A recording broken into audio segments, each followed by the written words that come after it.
이번 시간에는 뿌리 본, 근본 본 한자에 대해서 설명을 해 보도록 하겠습니다. 육급에 해당하는 한자입니다. 이 글자를 통째로 외우는 것보다는 뿌리 본에 맞게끔 이 글자를 분리해서 학습을 하게 되면 뿌리 본자를 다시 서고자 할 때 굉장히 기억 저장하는데 효과적입니다. 구체적으로 살펴보도록 하겠습니다. 뿌리 본자는 나무목이죠. 나무목 아랫부분에 하나 일입니다. 나무가 서 있는 그 아래에 하나같이 하나의 일이니까요. 한 곳에라고 하겠습니다. 한 곳에 원을 그리며 모여 있는 것은 뿌리입니다. 나무 아래에, 그러니까 땅 속에 원을 그리며 모여 있는 것은 나무니까 당연히 뿌리겠죠. 뿌리는 생존의 근본입니다. 그래서 뿌리본 뭡니까? 근본 본이 되겠습니다. 나무 아래에 있는데 한 곳에 모여 있는 것은 뿌리다. 뿌리본, 그것은 생명의 근본이 된다. 근본본, 뿌리본, 근본본입니다. 그 다음 두 번째, 실휴자입니다. 칠급에 해당하는 한자입니다. 실휴를 구체적으로 살펴보면 사람 인변의 나무목이죠. 사람이 나무 옆에 모여 있습니다. 특히 여름이죠. 나무는 그늘을 제공하고 우리가 호흡을 할 때, 숨을 쉴 때, 휴식을 취할 때 산뜻한 공기를 제공하죠. 그래서 사람이 나무 옆에서 편안하게 휴식을 취하고 있다 해서 쉴휴가 되겠습니다. 쉴휴. 그 다음 온화할 휴자입니다. 온화하다. 2급에 해당하는 글자군요. 이 글자를 파자 분석해 보면 어떻습니까? 쉴휴자입니다. 사람이 나무 옆에서 쉬고 있죠. 쉴휴고 그 다음에 요 아랫부분이 불화발입니다. 우리가 화요일 할 때 불화자죠. 그 화자가 아랫부분이니까 사람의 발에 해당하죠. 맨 아래는. 위쪽에는 뭡니까? 머리에 해당하겠고. 그래서 연화발이라고 하는 것은 이어진다 이 말이죠. 이어져 있는 불화자다 말이죠. 발. 그래서 연화발이라고도 하고 불화발이라고도 합니다. 그럼 어떻습니까? 쉴휴자죠. 쉬면서 아래쪽에 불을 뗀다는 거죠. 그러니까 이 장면은 옛날 시골집 뭡니까? 불을 떼어 방에 불을 지피는 걸 뭐죠? 그 상황을 재현해 보면 되겠죠. 그래서 휴식을 취하는데 밑에 방구들 아래에 불을 떼게 되면 그 분위기는 굉장히 온화하다 이런 얘기입니다. 그래서 온화할 휴자가 됩니다. 추운 겨울에 같은 공간에서 따뜻한 불을 쬐어주면은 그 분위기 자체는 굉장히 온화해지겠죠. 그래서 온화할 휴가 되겠습니다.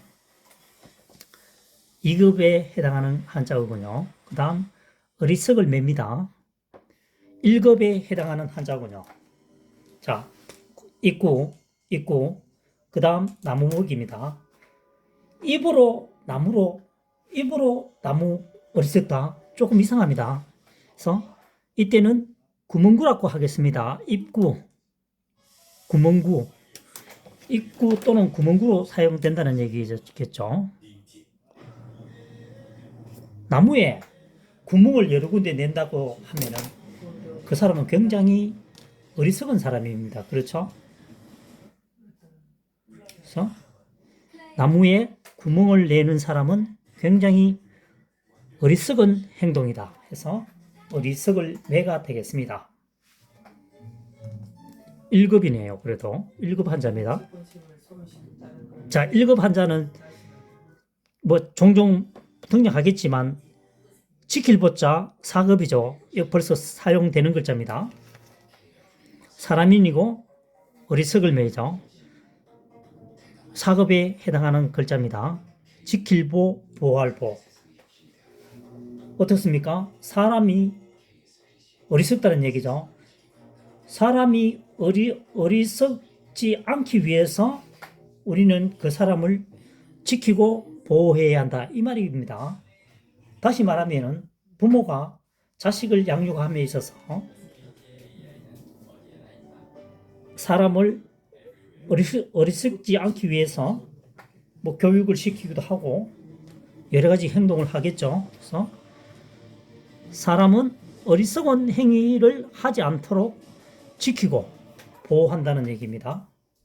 그래서 보호, 보존. 그 다음 불화입니다. 불화. 뭐 불타는 모습이라고도 얘기하는데 한자 사람은 그렇게 하지 않고 이 주어진 글자를 최대한 활용해서 불화자를 풀이해 보도록 하겠습니다. 이 중앙 부분이 뭡니까? 이게 사람인이죠. 사람인입니다. 사람인. 그 다음 남은 것이 뭐죠? 불똥주입니다. 불똥주 또는 점주라고 하고요. 그러면 사람들이 말하기를 좌우에 불똥이 많죠. 불똥이 모여서 커지면은 우리는 큰 불이라고 합니다. 성냥개비를 떨어뜨려서 불똥이겠죠. 하지만 시간이 지나서 커지면은 산불이 굉장히 커지는 거죠. 그것을 뭡니까? 상상하면 되겠습니다. 사람들은 불똥이 모여서 커지면은 그것을 불이라고 한다. 그래서 불화자가 되겠습니다. 마지막으로 재앙제자입니다. 5급에 해당하는 글자군요. 내천자입니다. 내천자. 내천. 밑에는 불화자죠.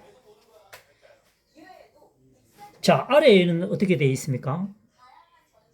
불이 붙었고 위에서는 빗물이 내려서 뭐가 됩니까? 뇌를 크게 만들었다는, 큰 냇물을 만들었다는 얘기죠.